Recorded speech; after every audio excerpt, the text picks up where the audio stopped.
अस्सलाम वालेकुम दोस्तों, मैं हूं सुबुही उस्मान और आप देख रहे हैं सुबुही का पाकिस्तान। दोस्तों, आज एक अफसोसनाक खबर खैबर पख्तूनख्वा से लेकर आपकी खिदमत में पेश हुई हूं, जिस खबर ने, जिस वाक़ये ने हमारी रूह को कांपने पर मजबूर कर दिया है, जिसको सुनकर हर माँ का दिल तड़प उठा है, रोंगटे खड़े हो गए हैं। पेशावर के खैबर पख्तूनख्वा के एक इलाके में एक तफरी गाह है, एक डैम है जिसको कि ताना डैम कहा जाता है।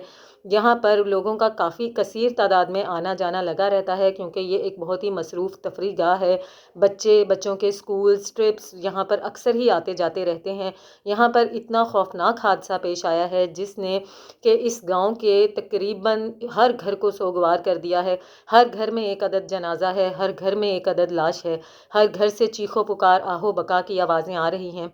वाक़या पेश किस तरह से आया है, कुछ तफसील आप लोगों के साथ शेयर करती हूँ। बहुत ही अफसोस के साथ एक मदरसे के बच्चों ने, ये जो है खैबर पख्तूनख्वा का एक मदरसा है जिसके के 50 बच्चों ने मिलकर ये प्लान किया कि वो तान्हा डैम में तफरी के लिए जाएंगे। और ये बच्चे जब इस डैम पर पहुँचे और ये 50 के 50 बच्चे एक कश्ती में सवार हुए और उसके बाद ये कश्ती जो है डैम में उतर गई। गहरे पानी की तरफ जैसे ही कश्ती गई और लहरों में कश्ती ने गोते खाए तो कश्ती उलट गई और ये तमाम के तमाम 50 बच्चे पानी में डूब गए। जैसे ही लोगों को पता चला, जैसे ही लोगों ने देखा कि इस तरह से कश्ती उलट गई है और बच्चे पानी में डूब रहे हैं, तो लोग फ़ौरन अपनी मदद आपके तहत पानी में कूदना शुरू हो गए। इस सर्दी में, इस खौफनाक सर्दी में कसीर तादाद में लोगों ने पानी के अंदर जंप की, जो कि तैराकी जानते थे। उस इलाके के काफ़ी लोग ऐसे हैं जो तैराकी जानते हैं, जिनका तैराकी एक आम मशगला है। उन तमाम लोगों ने पानी में छलांग लगा दी।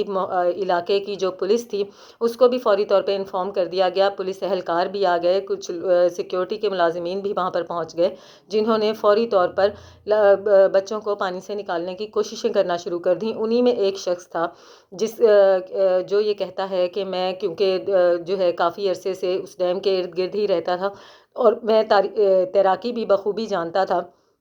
मैंने जूं ही इस हादसे को देखा और मुझे ऐसा लगा जैसे पानी के ऊपर सर ही सर तैर रहे हैं।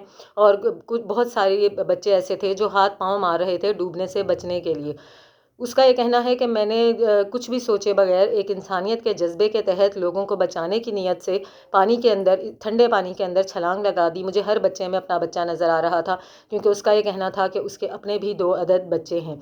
और वो जो है पानी में से कम अज़ कम 17 बच्चों को निकालने में कामयाब हो गया। इन 17 बच्चों को लेकर जब वो खुशकी पर आया तो इनमें से मुश्किल से 7 बच्चे ही बच चुके और 10 बच्चे जो थे वो मौके पर हलाक हो गए। दम घुटने की वजह से उनके फेफड़ों में पानी भर गया था। अब इस शख्स का कहना है कि जैसे ही मैं खुशकी पर आता हूं तो पुलिस एहलकार जो है एक लंबी सी लिस्ट मेरे हाथ में थमा देते हैं, क्योंकि ये शख्स तमाम अहले इलाका को जानता था, बच्चों की इसको शिनाख्त थी। तो वो लिस्ट इसको पकड़ाई गई ताकि ये शिनाख्त कर सके। वो, उसका ये कहना है कि जब वो लिस्ट उसने पढ़ना शुरू की तो उसके पैरों के नीचे से ज़मीन निकल गई, क्योंकि 5वें नंबर पर उसके अपने बेटे का नाम था, जो कि दूसरों के बच्चों को बचाने की नीयत से पानी में कूदा था, जिसको कि हर बच्चे में अपना बच्चा नज़र आ रहा था। उसका अपना बच्चा उस लिस्ट में शामिल था जिसकी वल्दियत में उसका नाम लिखा हुआ था। और उसका ये कहना है कि जूँ ही उसने अगला नाम पढ़ा तो वो अपने होशो हवास खो बैठा, क्योंकि दूसरा नाम उसके दूसरे बेटे का था जिसमें के वल्दियत में उसका अपना नाम लिखा हुआ था। इसी के साथ साथ उसका कहना था कि इसी लिस्ट में मेरे 4 अदद भतीजों के नाम भी थे और एक कज़न का नाम भी था और एक साले का नाम भी था। यानी कि एक ही घर के, एक ही ख़ानदान के कम से कम 9 अफराद जो है जान से हाथ धो बैठे बच्चे। मुझे हैरत इस चीज़ पर है कि डूबने वाले तमाम बच्चों की उम्रें 4 साल, 6 साल, 10 साल, 12 साल के दरमियान हैं। ऐसी किस किस्म की गफलत है वहाँ पर, जब वो इतनी मशहूर तफरी गाह है खैबर पख्तूनख्वा में, और आए रोज़ वहाँ पर बच्चों के ट्रिप्स आते रहते हैं, मदरसे के बच्चे आते रहते हैं, स्कूल्स के बच्चे आते रहते हैं। तो वहाँ पर क्यों ऐसे सिक्योरिटी के इंतजामात नहीं किए गए कि खुदा न खास्ता इस तरह गहरे पानी में जाते ही कश्ती किस तरह से उलट गई? ये चीज़ एक अभी तक समझ से बाहर है।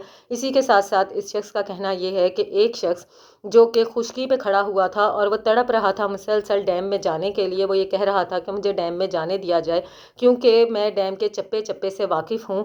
मैं कम से कम 5-6 साल की उम्र से इस डैम में तैराकी कर रहा हूँ और मैं जानता हूँ कि डैम में कहाँ पर पानी गहरा है, कहाँ पर खुशकी है, कहाँ पर रेत है, कहाँ पर खड्डे हैं। کہاں پر بچے پھنس سکتے ہیں اور اس وقت زیادہ تعداد میں بچے کہاں پر موجود ہوں گے، لیکن اس شخص کو ڈیم میں نہیں جانے دیا گیا۔ آخر اس شخص کو ڈیم میں کیوں نہیں جانے دیا؟ اس شخص کو ڈیم میں اس وجہ سے نہیں جانے دیا کیونکہ اس کی عمر زیادہ تھی۔ اس کی اپنی حفاظت کے لیے پولیس اہلکاروں نے اس کو ڈیم میں اترنے نہیں دیا۔